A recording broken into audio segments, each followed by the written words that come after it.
Guys, আমরা গেছিলাম college. আমরা আড্ডা মারতে মারতে গেলাম, কিন্তু কি বলবো, আর ক্লাস তো হলো না। আর আমরা শুধু দুজনে আড্ডা দিচ্ছি, রাস্তাতে কুরকুরে খাচ্ছি, চাউমিন খাচ্ছি, রোল খাচ্ছি, ফুচকা খাচ্ছি। আমার বান্ধবী বিঙ্গো টেনে মেরে খাচ্ছে, এই যে দেখো, নুডলস আর বিঙ্গো। আর কি, আমাদের টাইম পাস হচ্ছে না, ক্লাস তো করলাম না, ঘুরে বেড়াচ্ছি। তারপরে তো আমার বান্ধবী এখনো বলতে বলতে অনেকটা ক্লান্ত হয়ে গেছে, কি বলবো। আমাকে বলছে তুই একটু ব্যাক করে নে, তারপরে তো আমি তোমাদের সঙ্গে এসে গেলাম ব্যাক করার জন্য।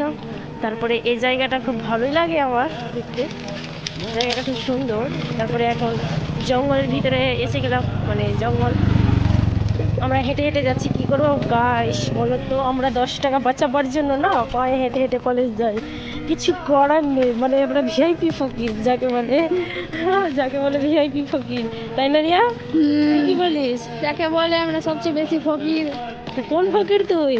রাস্তার ভিখারি, রেল লাইনে যেগুলো বসে থাকে। ও মাথায়। তারপরে এখানে যেতে যেতে একটা ছোট্ট একটা ফুল দেখতে গেলাম, তো ভালো একটু পেরে নিই, তারপর ছোট্ট করে পেরে নিলাম। আর জানি না ভাই কেউ বকবে নাকি, রাস্তায় ফুল পেলাম। তারপরে রিয়ার হাতে দিয়ে দিলাম। ফুলটা পাখি নিতে। রিয়া বললো ফুল পাখিনি, ও খাবে না।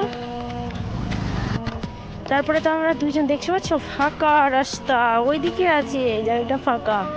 তারপরে তো আমরা দুইজন হেঁটে যাচ্ছি। তারপর আমরা রতুয়া যাবো, রতুয়া থেকে একটা গোলাপ ফুল নেবো, সাগরে প্রপোজ করবো। ও মামাকে প্রপোজ করবে? তো কেমনি করবি? কেউ তো রতুয়া আগে হ্যাঁ। আর বলবো না।